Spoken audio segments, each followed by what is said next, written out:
You, John Fitzgerald Kennedy, do solemnly swear.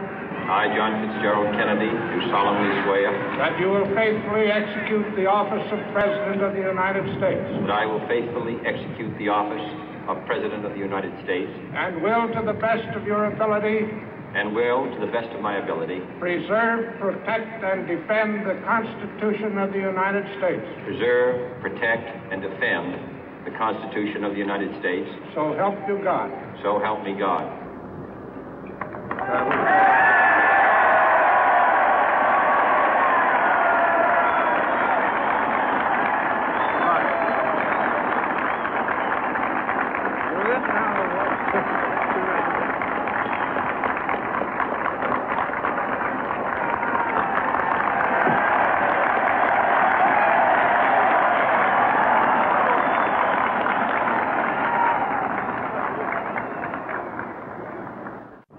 Vice President Johnson, Mr. Speaker, Mr. Chief Justice, President Eisenhower, Vice President Nixon, President Truman, Reverend clergy, fellow citizens.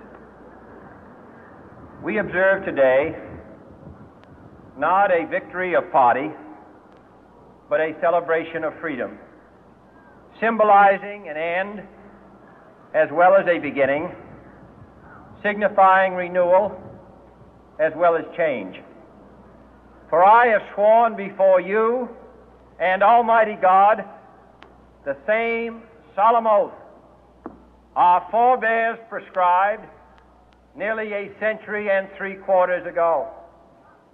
The world is very different now, for man holds in his mortal hands the power to abolish all forms of human poverty and all forms of human life.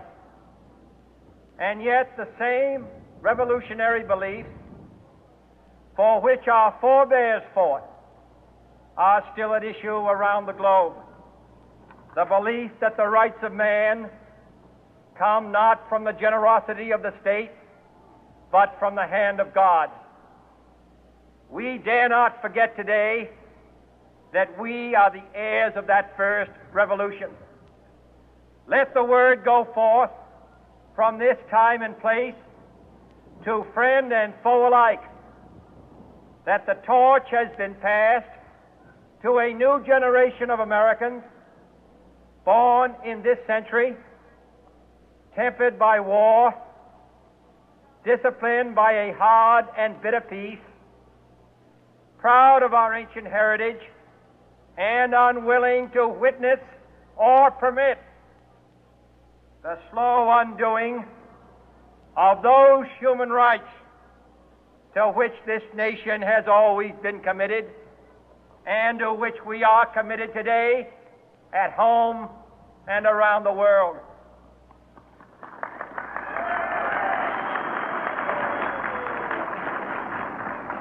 Let every nation know, whether it wishes us well or ill, that we shall pay any price, bear any burden, meet any hardship, support any friend, oppose any foe, to assure the survival and the success of liberty.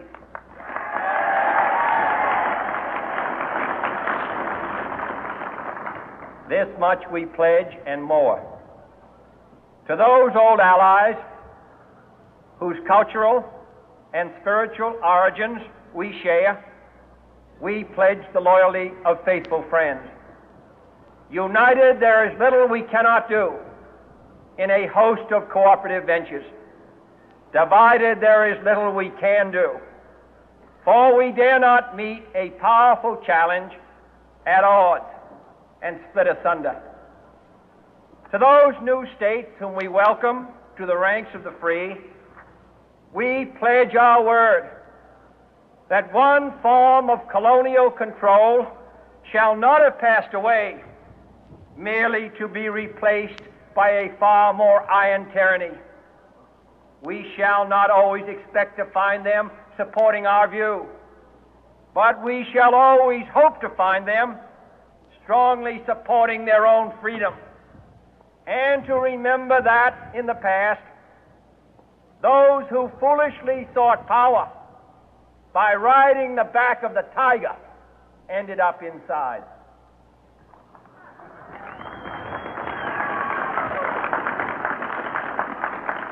To those people in the huts and villages of half the globe struggling to break the bonds of mass misery, we pledge our best efforts to help them help themselves for whatever period is required, not because the communists may be doing it, not because we seek their votes, but because it is right.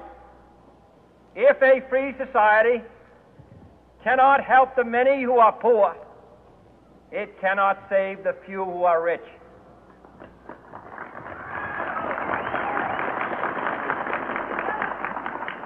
To our sister republics south of our border, we offer a special pledge to convert our good words into good deeds, in a new alliance for progress, to assist free men and free governments in casting off the chains of poverty. But this peaceful revolution of hope cannot become the prey of hostile powers. Let all our neighbors know that we shall join with them to oppose aggression or subversion anywhere in the Americas. And let every other power know that this hemisphere intends to remain the master of its own house.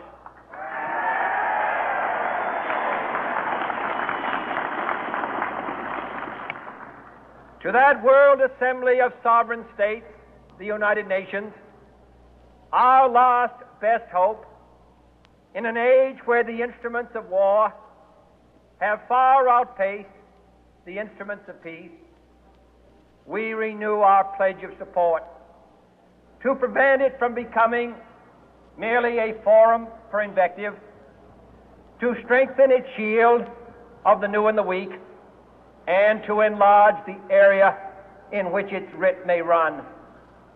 Finally, to those nations who would make themselves our adversary, we offer not a pledge, but a request that both sides begin anew the quest for peace.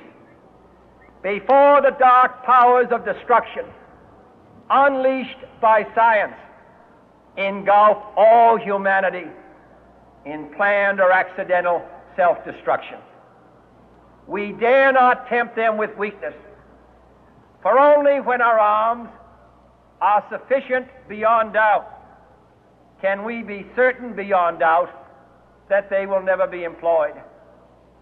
But neither can two great and powerful groups of nations take comfort from our present course, both sides overburdened by the cost of modern weapons, both rightly alarmed by the steady spread of the deadly atom, yet both racing to alter that uncertain balance of terror that stays the hand of mankind's final war. So let us begin anew, remembering on both sides that civility is not a sign of weakness, and sincerity is always subject to proof. Let us never negotiate out of fear, but let us never fear to negotiate.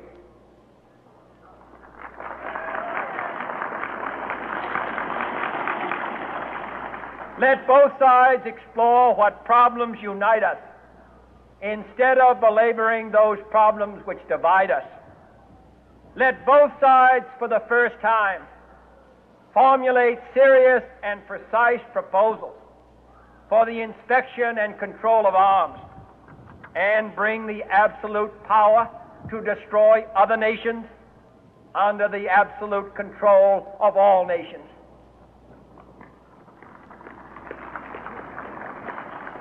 Let both sides seek to invoke the wonders of science instead of its terrors.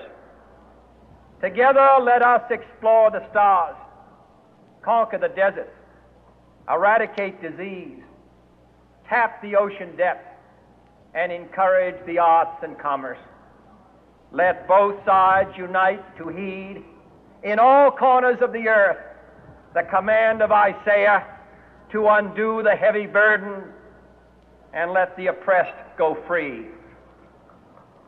And if a beachhead of cooperation may push back the jungle of suspicion, let both sides join in creating a new endeavor, not a new balance of power, but a new world of law, where the strong are just and the weak secure and the peace preserved. All this will not be finished in the first 100 days, nor will it be finished in the first 1,000 days, nor in the life of this administration, nor even perhaps in our lifetime on this planet. But let us begin.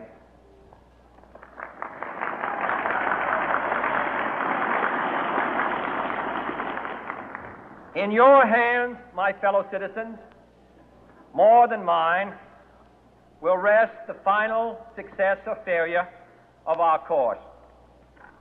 Since this country was founded, each generation of Americans has been summoned to give testimony to its national loyalty. The graves of young Americans who answered the call to service surround the globe. Now the trumpet summons us again, not as a call to bear arms, though arms we need, not as a call to battle, though in battle we are, but a call to bear the burden of a long twilight struggle, year in and year out, rejoicing in hope, patient in tribulation, a struggle against the common enemies of man, tyranny, poverty, disease, and war itself. Can we forge against these enemies a grand and global alliance, north and south, east and west, that can assure a more fruitful life for all mankind?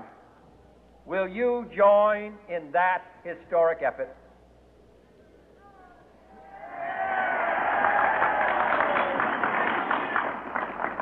In the long history of the world, only a few generations have been granted the role of defending freedom in its hour of maximum danger. I do not shrink from this responsibility. I welcome it.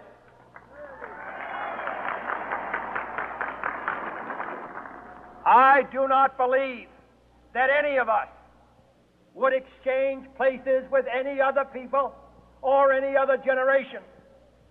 The energy, the faith, the devotion which we bring to this endeavor will lie